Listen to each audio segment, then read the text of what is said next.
پیغمبر اکرم صلی اللہ علیہ وآلہ وسلم اس کی فضیلت، اس کی شبوں، اس کی دنوں، اس کے ساعتوں کی فضیلتوں کے ساتھ ساتھ ارشاد فرما رہے ہیں کہ انفاسکم فیہ تسبیح، نومکم فیہ عبادہ، عملکم فیہ مقبول ودعاؤکم فیہ مستجاب۔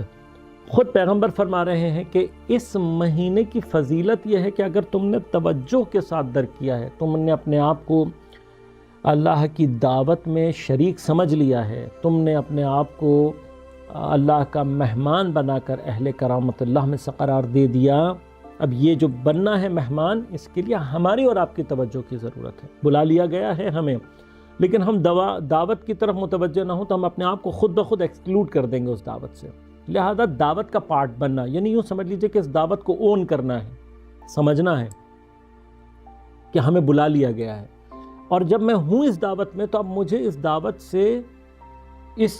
عزت اور کرامت سے اپنے لیے بہترین فائدہ اٹھانا ہے۔ اب وہ کرامت میں جب ایک مرتبہ متوجہ ہو گیا کہ میں اہل کرامت اللہ میں سے ہوں، تو اب اس کرامت کا ظہور میرے وجود سے کیسے ہے؟ حضرت فرماتے ہیں کہ تمہارا سانس اس مہینے میں تسبیح بن جائے گا،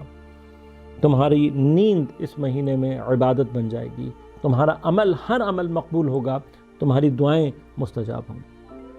اس سے زیادہ انسان کبھی سوچے کہ کرامت، عزت کا کوئی مرحلہ ہو سکتا ہے؟ مجھ جیسے گناہگار کا سانس لینا تسبیح بن جائے، میرا حتی سو جانا عبادت بن جائے، میرے اعمال مقبول ہوں، میری دعائیں مستجاب ہوں۔ یہ وہ کرامت کا اثر ہے کہ جو متوجہ ہوگا اس سے، کہ جو اس ضیافت، اس دعوت کی طرف متوجہ ہو کر خود کو مہمان سمجھ رہا ہو خدا کا،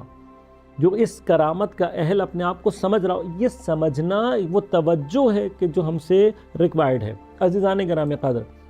واحد چیز جو اس وقت ہمیں اور آپ کو چاہیے وہ یہ کہ ہم ماہ مبارک رمضان کا اپنے آپ کو مہمان سمجھتے ہوئے اس دعوت میں شریک ہوں، اور شریک ہونے کے بعد یہ سمجھ لیں کہ کتنی بڑی کرامت ہے ہم جیسوں کے لیے۔ مجھ جیسے گناہگار سانس اگر اپنے آپ کو متوجہ کر لے، اپنے آپ کو واقعاً خدا کا مہمان سمجھ لے،